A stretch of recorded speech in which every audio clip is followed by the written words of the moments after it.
नमस्कार दोस्तों, मैं अंकुर उपाध्याय स्वागत करता हूं आप सभी का आपके अपने YouTube channel share market analysis में। दोस्तों, कल मैंने एक वीडियो शेयर करी थी सरकार का एक फैसला जिसकी वजह से स्टॉक्स हुए क्रैश और सेक्टर था शुगर।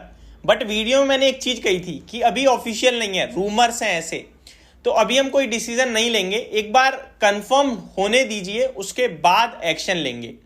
कंफर्म खबर आते हुए दिख रही है यहाँ पे और काफी नेगेटिव न्यूज आ रही है सरकार की तरफ से। गवर्नमेंट ने ये ऑफिशियल अनाउंसमेंट कर दी है, तो अब कोई रूमर्स नहीं है, ये जो भी है अब ऑफिशियल है। तो पूरी डिटेल्स मैं आप सभी के साथ शेयर कर रहा हूं। Government ask mills to not use sugar cane juice for ethanol production. Sugar cane juice का उपयोग नहीं कर सकती हैं अब चीनी कंपनियां एथेनॉल बनाने के लिए। अब ये सब क्यों हो रहा है मैं आप सभी के साथ शेयर करता हूं। पहले डिटेल पढ़ लेते हैं एक्चुअल में है क्या। In a notification the government added sugar mills can continue to produce ethanol from B heavy molasses to meet requirement for blending in petrol. ध्यान से समझिएगा कि शुगर कंपनियां एथेनॉल प्रोडक्शन करने के लिए बी हैवी मोलासिस का यूज कर सकती हैं, लेकिन शुगर केन जूस का प्रयोग नहीं कर सकती हैं। The central government on December 7 notified the mills to do not use sugarcane juice for ethanol output in 2023 to 2024 to check the sugar prices.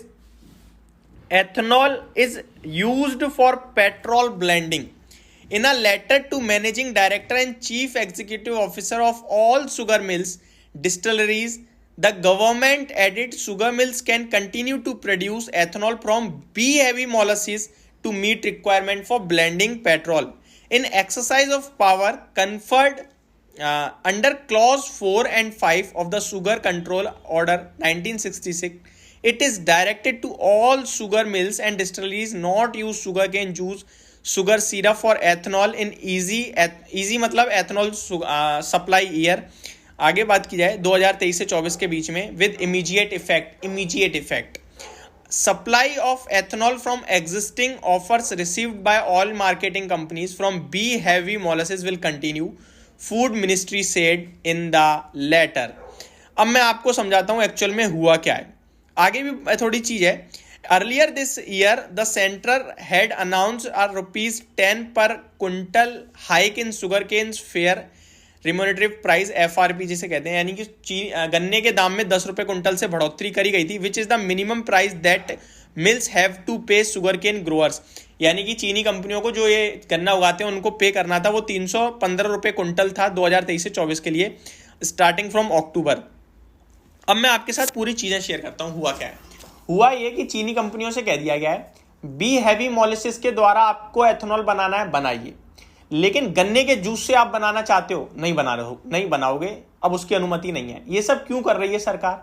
इसलिए कर रही है ताकि आपको और हमें चीनी के दाम ज्यादा ना देने पड़े, क्योंकि चीनी कंपनियां दबा के क्या कर रही थी, एथेनॉल पे फोकस कर रही थी, जिसकी वजह से चीनी के दाम बढ़ रहे थे, जिसकी वजह से इन्फ्लेशन ऊपर आ सकता है और चीनी का भारत देश में कमी ना आ जाए, ये सोचते हुए सरकार ने कहा कि आपको इससे मना कर दिया अब एथेनॉल बनाने के लिए। और OMC कंपनी से भी कहा है कि आप केवल हैवी बी मोलासिस के द्वारा जो एथेनॉल बनाए वही एक्सेप्ट करोगे, बाकी नहीं करोगे। तो ये बड़ी मार है। क्यों? अब आप कहोगे एक तरफ से तो बना सकते हैं एथेनॉल, लेकिन उस पे शिफ्ट होने के लिए शुगर कंपनीज को बड़ी प्रॉब्लम आएगी, बी हैवी मोलासिस पे शिफ्ट होने के लिए। इसके लिए शुगर कंपनियां कंटिन्यू गवर्नमेंट से आस करेंगी, लड़ेंगी भी, बात भी करेंगी, पूछेंगी भी। बट रिसेंटली सरकार ने यह भी करा था, एक्सपोर्ट घटा दिया, लिमिट लगा दी, वरना चीनी सारा बाहर भेज रहे थे भारत देश की कंपनियां। कि देखो, हर कंपनी सिर्फ कमाई करना चाहती है, ये नहीं सोचती कि देश का क्या होना है क्या नहीं हुआ, और वो उनका काम भी नहीं। आई थिंक आप भी अगर कोई काम कर रहे हो, डेफिनेटली उसमें पैसा कमाते हो, तो आप ये नहीं सोचते यार मैं जो पैसा कमा रहा हूँ उससे कहीं इधर उधर किसी का नुकसान तो नहीं हो रहा। और नुकसान छोड़ो, ये तो नुकसान वाली बात तो फिर भी सोच लेते होगे, बट ये नहीं सोचते होगे कि यार मतलब मैं जो कमा रहा हूं उससे कोई इंपैक्ट आएगा क्या। नुकसान तो कोई किसी का नहीं करना चाहता, लेकिन इंपैक्ट की बात आए तो एक कंपनी है, वो अपना प्रॉफिट करने के लिए चीनी अगर बाहर महंगी है तो वो बाहर बेचने की कोशिश करेगी। वो फिर ये नहीं सोचेगी कि देश में चीनी की कमी हो सकती है, इससे किसी का नुकसान नहीं हुआ, लेकिन एक बड़े लेवल पे सोचा जाए तो कमी हो सकती है, जिसकी वजह से अपने आप चीनी के दाम महंगे हो जाएंगे। ये सारी चीजें सरकार की हैं तो वो सरकार ही सोचेगी। तो कंपनियां अपनी जगह ठीक है, गवर्नमेंट अपनी जगह ठीक है, लेकिन हम लोगों के लिए चीनी पर्याप्त रहे देश में, तभी शुगर के प्राइसेस कम रहेंगे। ओवरऑल चीज़ें आपको समझा दी हैं मैंने, होप आपको समझ भी आ गई होंगी। लेकिन डिसीजन क्या लेना है, तो अभी शुगर कंपनियों की तरफ से ये लड़ाई जारी होगी, बट सरकार ने तो कह दिया है और फाइनल डिसीजन होगा मुझे लगता है ये। अब एक ही मात्र ऑप्शन होगा कंपनियों पे कि वो बी हैवी मॉलिसिस के द्वारा एथेनॉल को प्रोड्यूस करें, बट डेफिनेटली ये एक बड़ा झटका है शुगर कंपनियों के लिए। होप आपको ये पूरी डिटेल समझ में आ गई होगी। Thank you so much for watching this video. Have a great day guys.